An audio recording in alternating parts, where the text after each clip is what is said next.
Bon les amis, salut à tous et à toutes. Et on part sur une intro qui n'est pas des plus valorisantes parce qu'il est actuellement 10h du mat. Alors 10h du mat, faut savoir pour moi c'est très tôt. Ça veut dire je me suis levé à 9h parce que comme tu peux le voir, je viens de sortir de chez le coiffeur, j'ai pris la flotte, etc. etc.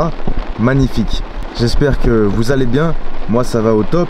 Et aujourd'hui je vais répondre par le biais de cette petite vidéo à une question qui m'est souvent posée sur Instagram. Quelque chose qui m'est souvent reproché, c'est Lohan, tu es sec, tu as les abdos toute l'année avec les veines dessus, etc. Et pourtant tu manges que de la merde. Parce que je partage ma vie sur les réseaux, bien entendu, c'est le principe d'être un influenceur des réseaux sociaux. Et sur Insta, on voit souvent que dans mes stories, en fait, c'est vrai que je mange souvent des restos, je mange souvent dehors parce que déjà, je n'aime pas me faire à manger et deux, je n'aime pas me frustrer.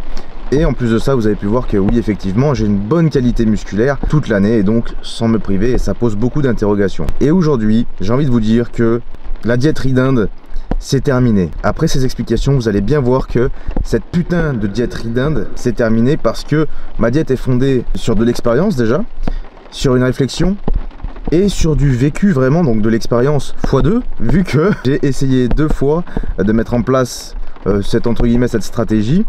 Et il y a vraiment cette année, ça a été vraiment notable en fait en termes de résultats, en termes d'efficacité, aussi bien chez moi mais également chez les autres, parce que vous savez que vous êtes nombreux à avoir suivi le chat programme qui est lien en description d'ailleurs de la vidéo, le programme que Benoît a suivi, le programme que moi-même je suis, le programme que d'autres personnes ont suivi plus ou moins longtemps évidemment, mais à chaque fois il y a les mêmes genres de résultats qui sont super tout simplement. Et donc je vais partager aujourd'hui toute ma diète avec vous pour que vous puissiez avoir un abord différent vis-à-vis de celle-ci et que vous puissiez ne plus être frustré, surtout ça c'est super important, et que la diète soit facile à tenir pour vous et qu'elle vous donne enfin les résultats que vous désirez. J'espère que vous êtes chaud, c'est parti. Bon les gars, j'arrive chez moi et qui est-ce que je vois à l'horizon, bordel? Je vois un certain SGS. Je savais même pas qu'il allait arriver, non mais regardez-moi ça. Regardez-moi ce brushing incroyable, non mais magnifique. Parenthèse coiffure, après coiffage. Moi j'aime bien comme ça, dites-moi ce que vous en pensez en commentaire. J'ai fait raccourcir par rapport à d'habitude, pour ceux qui ont l'habitude de me voir avec les cheveux légèrement plus longs. Comme ça je trouve que ça passe mieux. Bon, après coiffage, évidemment, vu qu'il n'est pas encore midi, on boit un petit café. Puis je reste à jeun jusqu'à midi pour commencer. Ensuite je mange, ensuite je m'entraîne et ensuite on va remanger. Voilà comment ça se passe en général dans ma diète. Donc je vous laisse suivre tout ça. Bon, on se retrouve dans mon bureau pour parler des choses sérieuses au niveau de la nutrition, parce que vous avez peut-être l'impression en fait que je mange n'importe quoi, ou plutôt que je n'ai pas la maîtrise de ce que je mange n'importe quoi justement, et que ça me réussit parce que je reste sec, etc. machin. Vous avez peut-être l'impression que si je continue comme ça, je vais finir carencé en micronutriments. Vous avez peut-être l'impression que justement si je mange comme ça, c'est parce que je suis dopé, chose qui n'est pas le cas en plus. Et aujourd'hui j'ai envie que vous ouvriez entre guillemets votre esprit, car actuellement on fait face à énormément de croyances, et je dis bien de croyances, qui sont nées, on va dire, pendant l'âge d'or du bodybuilding, donc dans les années 1900, 1960, etc., qui ont décollé et qui ont suivi comme ça leur cours. Ce qui fait qu'aujourd'hui vous avez ces croyances vis-à-vis de la nutrition, donc principalement le fait de il faut manger 3 tonnes de repas dans la journée si on veut prendre de la masse musculaire, le fait de on doit vraiment manger des glucides, genre du riz, des pommes de terre, etc. Genre avoir un visuel en fait sur ce que l'on mange, un visuel qui a l'air sain, alors qu'un glucide reste un glucide, que ça soit dans le pain, dans le riz, au format pizza, un glucide, ça reste un glucide, la molécule de glucide elle est inchangée. On a ces croyances-là du fameux riz d'Inde, du fameux 6, 8 repas par jour, même le repas pendant la nuit, tout simplement parce que, justement, comme je l'ai dit, ça vient de cette espèce d'âge d'or du bodybuilding qui a mis en avant ce genre de diète, probablement parce que c'était plus simple pour eux, et parce que ces bodybuilders-là, en fait, déjà mangent énormément de calories, beaucoup plus que quelqu'un qui ne prend pas de produits dopants. Les bodybuilders peuvent manger jusqu'à 5000 calories par jour et rester quasiment secs pour ceux qui réussissent leur prépa. Chose que à l'état naturel, pour très peu de personnes, ça peut être le cas, voire même ça n'est jamais le cas de manger 5000 calories et de rester réellement sec. Ok, déjà il y a ça. Ensuite, cette phase de 8 repas par jour, 6 repas par jour, etc. qui a été encore une fois créée pendant l'âge d'or du bodybuilding. Il faut savoir encore une fois, j'ai déjà expliqué en réel, que lorsque vous prenez des hormones exogènes, vous pouvez vous permettre de manger 6 à 8 fois par jour. C'est normal parce que, en fait, à l'état naturel, votre digestion va tout le temps perturber votre système hormonal. Donc, si vous digérez toute la journée, vous allez avoir un taux hormonal qui va baisser à chaque digestion. On l'a déjà vu au travers des réels. Il y a des études, notamment celle de Linda Calabresi, étude anglaise, qui a bien montré que justement c'était la partie digestion intestinale qui faisait que le taux hormonal, notamment la testostérone chez l'homme, baissait. Encore une fois, à l'état naturel, je précise. Et donc, ces bodybuilders-là, qui eux prennent des hormones exogènes, donc leur taux hormonal global de leur corps, leur taux hormonal en fait, n'est pas modifié et n'est pas altéré par la digestion vu que leurs hormones viennent de l'extérieur. Donc ils peuvent manger 6 à 8 fois par jour. Chose qu'à l'état naturel, ça va être très compliqué de faire, ou c'est possible, mais pour une minorité d'entre nous. Et moi, je ne suis pas un cas à part, je ne suis pas le mec avec la génétique qui est incroyable, malgré que je m'appelle Lohan Chad. Un Chad, c'est quelqu'un qui fait tout ce qu'il faut pour s'améliorer, ok, mais qui n'a pas forcément tout ce qu'il lui faut de manière innée. Et le travail est beaucoup plus valorisé d'ailleurs que ce qui est inné, ok.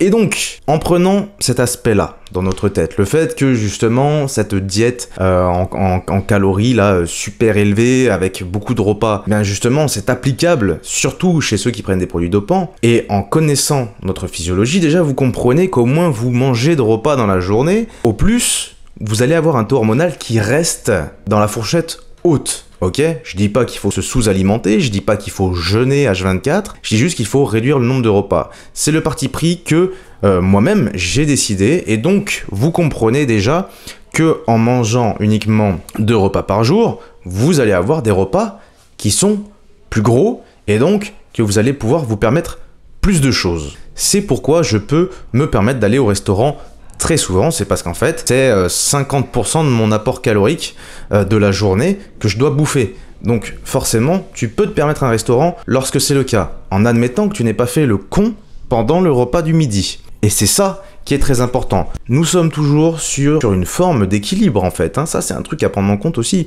C'est-à-dire que le midi, encore une fois, peut-être vous me suivez sur Insta, peut-être pas, je vous invite à me suivre sur Insta si jamais c'est pas encore le cas, mais il faut bien concevoir que quand je mange une pizza, c'est parce que je sais qu'un glucide est égal à un autre glucide. Là d'un coup on va me parler de l'index glycémique. L'index glycémique c'est justement c'est la chaîne de molécules qui est plus ou moins longue. Un sucre raffiné va avoir une chaîne de molécules courte, tu vois, va avoir voilà, une chaîne courte, c'est une chaîne d'atomes de carbone en fait, hein, parce que c'est des carbohydrates, des hydrates de carbone, et en gros, en fait, l'index glycémique est évalué sur ça, en fait, sur la chaîne d'hydrates de carbone, si elle est plus ou moins longue. Ok, mais tout ça, ça reste encore de la théorie, et c'est pour ça qu'à chaque fois, la théorie, c'est important de la connaître, mais il faut vraiment faire ce qui est applicable. Ok, il y a beau avoir cet index glycémique comme ça, cette théorie sur les bons et les mauvais aliments, vous allez voir que l'index glycémique de vos aliments va varier également en fonction de ce avec quoi vous les mangez.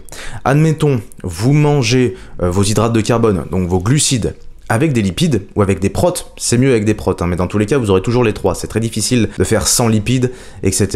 Il y en aura toujours un petit peu. Admettons que vous mangiez vos glucides avec vos protéines, eh bien là, l'index glycémique, malgré que vous mangiez du pain, qui a un index glycémique super élevé, chaîne d'hydrates de carbone courte, eh bien à ce moment-là, vu que vous mangez vos hydrates de carbone avec des protéines, forcément, ça va ralentir l'assimilation des glucides. Et donc l'index glycémique qui au préalable était censé être élevé, lorsqu'il est mangé seul, vu que là il est mangé avec des protéines et que les protéines ralentissent la digestion, en admettant que ce soit de la viande et pas de la whey qui a un index glycémique élevé, à ce moment-là, vous tombez sur un équilibre au niveau de justement cet index glycémique, qui encore une fois ne veut pas dire grand-chose. Mais voilà, là c'était juste pour détruire un petit peu cet aspect de juste la théorie. Donc j'espère que vous avez suivi quand je vous ai parlé.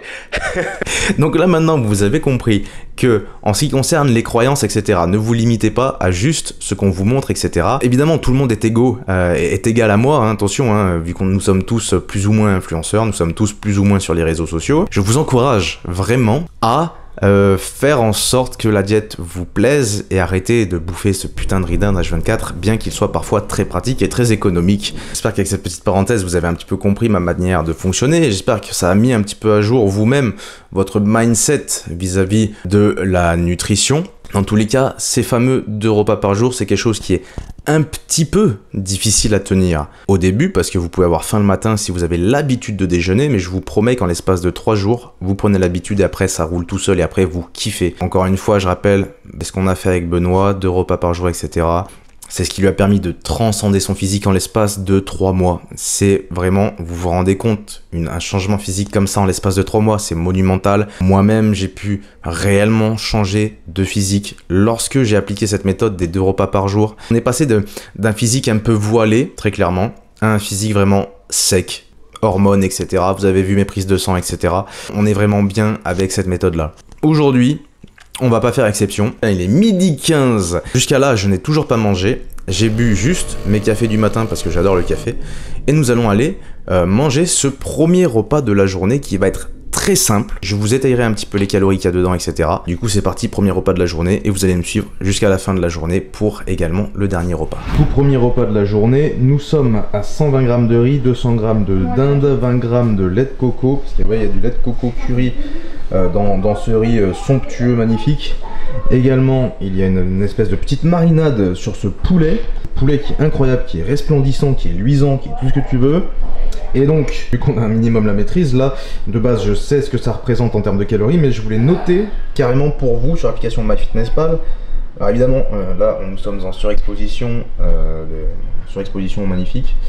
Ce repas est à 771 calories, donc c'est vraiment rien du tout. Et là, si je vais dans la composition, hop, à 50 g de protéines, 89 g de glucides, 19 g de lipides, donc c'est vraiment plutôt pas mal, très bon apport. Les lipides, c'est important de les laisser très bas, je trouve, parce que en fait, on a souvent moins besoin de lipides que ce qu'on le pense, surtout en plus lorsqu'on aime manger en extérieur le soir, lorsqu'on aime se faire plaisir le soir, lorsqu'on aime en recevoir même des amis le soir. Vous savez que votre repas en général va être riche en lipides, donc c'est pour ça que le midi je limite un maximum les lipides pour pouvoir profiter un max le soir. Par contre, les glucides, contrairement aux fausses croyances, ils ne vont pas vous faire grossir si facilement.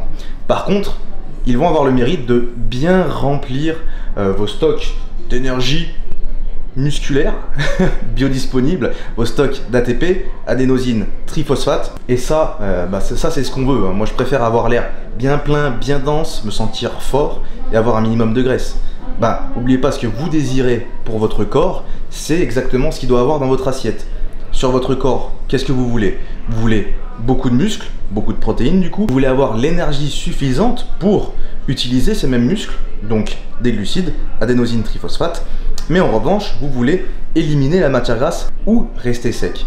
Donc forcément, votre repas a moins de lipides. Toute proportion gardée, je vous rappelle qu'il vous faut tout de même 1 g de lipides par kilo de masse maigre corporelle. Si vous ne savez pas comment calculer votre taux de masse maigre corporelle, la seule masse que vous devez nourrir via justement votre alimentation, tout est dans le programme Chat Programme, qui est vraiment la solution pour avoir le meilleur physique de votre vie.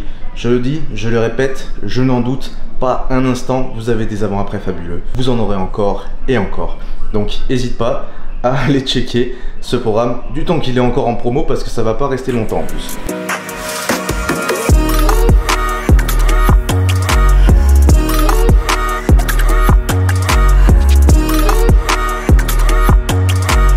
Parler des compléments alimentaires. Vous savez peut-être que je ne consomme pas de base des compléments alimentaires. C'est vrai que c'est un truc qui me sort un petit peu de l'esprit, parce que en fait les protéines ne sont pas obligatoires dans une diète. Attention, les protéines en poudre, à la mesure où vous pouvez avoir un apport vraiment très élevé en protéines rien que par le biais de votre alimentation. Donc la protéine en poudre, on va dire, c'est pratique, mais il n'y en a pas forcément besoin. Ok, mais là, il y a un sujet que je voulais vraiment aborder avec vous par rapport à ce qui m'est arrivé dernièrement. Donc petite anecdote, et encore une fois, petit cas pratique, hein, parce que tout est utile lorsque c'est réellement mis en pratique, comme vous le savez. Dernièrement, donc, c'était l'été, c'est le mois d'août, et vous savez qu'on a fait face à une période de canicule qui fut assez conséquente, hein. On a atteint des températures qui montaient jusqu'à quasiment 40 degrés, etc. Et moi je me suis dit, pépouze, ça va pas changer mes habitudes, tu vois, l'année passée ça n'avait pas changé mes habitudes, etc. Je me suis dit, cette année pareil. Eh bien non, cette année il a fait tellement chaud en fait que on transpire beaucoup. Lorsqu'il fait chaud on transpire beaucoup, je vous apprends rien. Le problème avec cette même transpiration, c'est pas tant qu'elle vous fait perdre des calories, d'ailleurs ce n'est pas vrai, hein, la transpiration c'est que de l'eau, hein, ça ne vous fait pas perdre de calories, ça ne vous fait pas maigrir, rien du tout. Par contre, dans cette même eau qui s'évapore de votre corps, vous allez perdre des micronutriments, notamment des minéraux. Hein. Forcément, ça va de pair avec l'eau, hein, des minérales, etc. Machin. Le minéral dans l'eau, les minéraux dans l'eau, etc. Bon, bref. Et je me suis diagnostiqué moi-même un manque en minéraux, notamment le chrome, le zinc et le magnésium, tout simplement parce que j'ai voulu faire des séances même de squat depuis plusieurs semaines et je me suis rendu compte que mes jambes tremblaient de dingue, chose qui ne m'arrivait jamais, hein, et ça n'avait aucun rapport avec la charge, parce qu'en général quand la charge est trop lourde, vos muscles lâchent, mais moi ça ne m'est jamais arrivé, jamais, vraiment jamais, de trembler comme ça des jambes là quand je faisais du squat. Et je vois, une semaine ça me le fait, 2 semaines ça me le fait, et carrément la semaine d'après, je peux carrément pas porter les charges que je portais les semaines d'avant, je tremble, je me sens fatigué, etc. Et au début je me suis dit, peut-être que c'est du surentraînement, tu vois, vu qu'en plus on a abordé le thème sur la chaîne. Mais non, pas du tout, ça n'a rien à voir avec du surentraînement, parce qu'attends, à un moment donné, j'ai pris 2 semaines de pause au mois de juin parce que je me suis fait opérer, j'avais pris 2 semaines de pause au mois de mai parce que je suis parti en vacances en Espagne, etc. Comme vous avez pu le voir, il y a eu un mini vlog Espagne dans une autre de mes vidéos. Je me suis dit là on peut pas être en surentraînement, attends, j'ai quasiment tapé 1 mois de pause pendant 1 mois d'intervalle, c'est pas possible, sachant que là j'avais encore pris une semaine de repos parce que c'est toujours important de prendre des semaines de repos, notamment pour la myostatine, la protéine qui inhibe la synthèse de vos propres protéines, donc ça on parlera de ça dans une autre vidéo. Mais du coup je me suis dit impossible que ça soit le surentraînement. Par contre, justement c'est l'été, on transpire, on perd des minéraux, etc.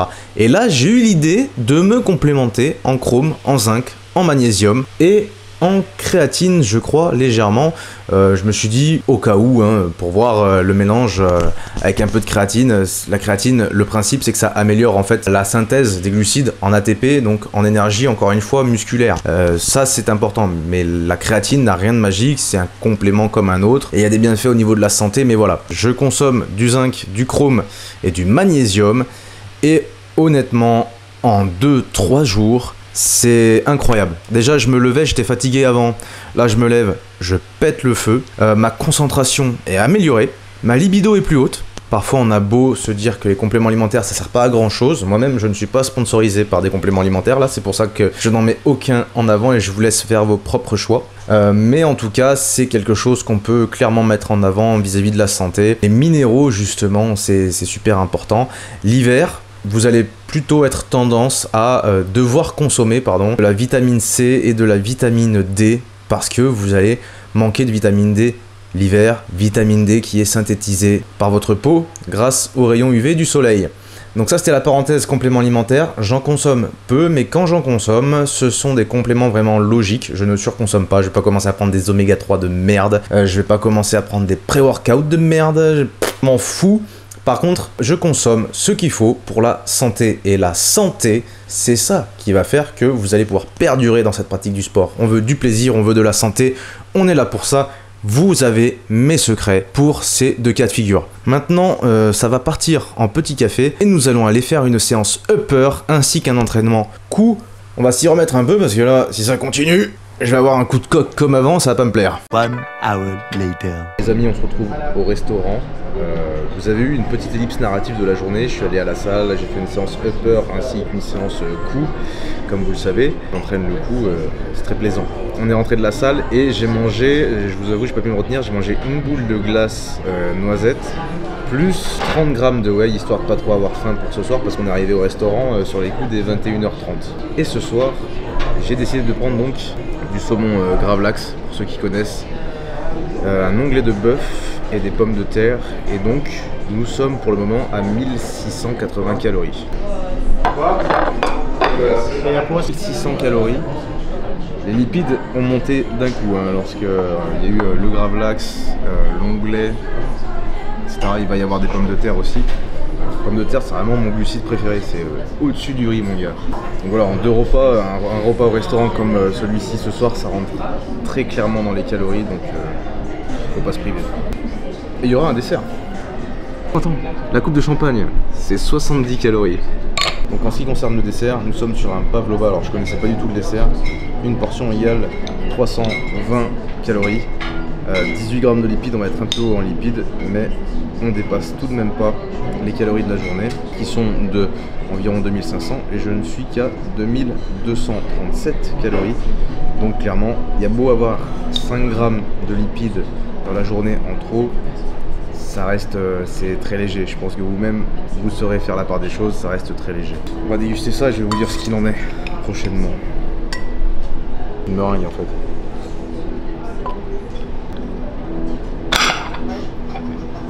Ça atterrit sur la table en face, ça assomme quelqu'un. Nous sommes le lendemain de cette diète magnifique. Alors ce que vous avez vu dans cette vidéo, je tiens à le préciser, c'est en fait une journée où je vais au restaurant. Bien évidemment, je ne vais pas au restaurant tous les jours et je ne promue pas non plus le fait de devoir aller au restaurant tous les jours et de surconsommer, ou plutôt voilà, parce que je sais que certains vont me dire en commentaire mais on n'a pas tous les moyens d'aller au resto tous les jours. Je n'y vais pas tous les jours non plus, tout simplement parce qu'il faut restaurer aussi une forme de plaisir et une forme de rareté pour être satisfait de ces moments-là. Mais voilà, ce que je voulais partager surtout, ce que je voulais vous montrer là, vous avez vu qu'une diète ça peut être flexible, ça peut être adaptable au sein même d'une même journée. Ce que je veux vous montrer en fait dans ce genre de vidéo, dans ce genre de full day of eating entre guillemets, on va dire ça à l'anglaise, c'est que votre diète ne doit pas être une prison. Encore une fois, si vous développez votre corps, c'est pour avoir une forme de liberté en ce qui concerne le fait de, quand vous vous mettez torse nu, vous ressentez le fait que votre corps n'est plus une prison et au contraire vous êtes à l'aise et ça s'apparente à une forme de liberté. Mais si en fait vous commencez à tout simplement faire une diète trop stricte, cette forme de liberté que vous voulez atteindre par le biais d'un corps dans lequel vous êtes à l'aise, vous la resupprimez. Vous voyez l'histoire. Moi c'était quelque chose que j'ai ressenti, on va dire, j'ai commencé la muscu vraiment intensément à 21 ans, mais auparavant je commençais déjà à faire des diètes etc pour voir ce qui se passait et c'est vrai que il y a eu un bilan il y a 2 ans où je me suis dit mais putain mon corps déjà me plaît pas suffisamment parce que je mangeais pas assez etc, enfin c'était pas cohérent et en plus de ça je me frustre, donc déjà là je trouvais ça très compliqué, tu vois, même par rapport à cet aspect prise de masse et sèche, je me rendais compte que quand j'étais en prise de masse mon corps il me dégoûtait et quand j'étais en sèche j'avais pas suffisamment d'énergie et en plus de ça je me privais et je détestais mon quotidien. Alors du coup je me suis dit mais attends, mais il doit bien avoir un entre-deux et c'est cet entre-deux là que je veux partager avec vous, c'est cet entre-deux là que je partage avec vous aujourd'hui parce que vous voyez la réalité des choses, c'est-à-dire que c'est bel et bien possible en fait d'avoir une diète souple, divertissante, sociale et à la fois qui vous permette d'atteindre vos objectifs. Mais tout ça, encore une fois, il faut avoir une certitude en ce qui concerne vos agissements, comme vous l'avez vu là. Si je vous montre pas mes calories, si je vous montre pas l'application MyFitnessPal, etc., vous vous dites, mais putain, mais il fait n'importe quoi ce mec. Alors que vous voyez bien que je suis quand même au courant de ce que je consomme, je suis au courant de quand je vais abuser et de quand je n'abuserai pas. Et c'est cet équilibre-là que vous devez trouver, c'est-à-dire que je ne vous dis pas que vous devez vous restreindre en termes d'alimentation, être strict, etc., justement pour pas que ça soit une prison mentale, votre nutrition, et ne pas non plus tomber dans cette espèce de boulimie, dans cette espèce de trouble du comportement alimentaire. Il y a un réel entre-deux, et c'est ça qui va vous permettre de perdurer, d'exceller et de vous sentir bien parce qu'au final, l'objectif dans tout ça, c'est que vous vous sentiez bien dans votre corps, mais aussi dans votre vie. Eh bien, il y a cet équilibre à avoir entre les deux et j'espère que ce genre de vidéo, en tout cas, vous aide un petit peu à, encore une fois, avoir une meilleure idée de ce que peut être l'alimentation efficace. La preuve en est, je ne souffre d'aucune carence, j'ai un taux hormonal qui est parfait, même un peu trop haut, donc un peu trop parfait, j'ai envie de te dire.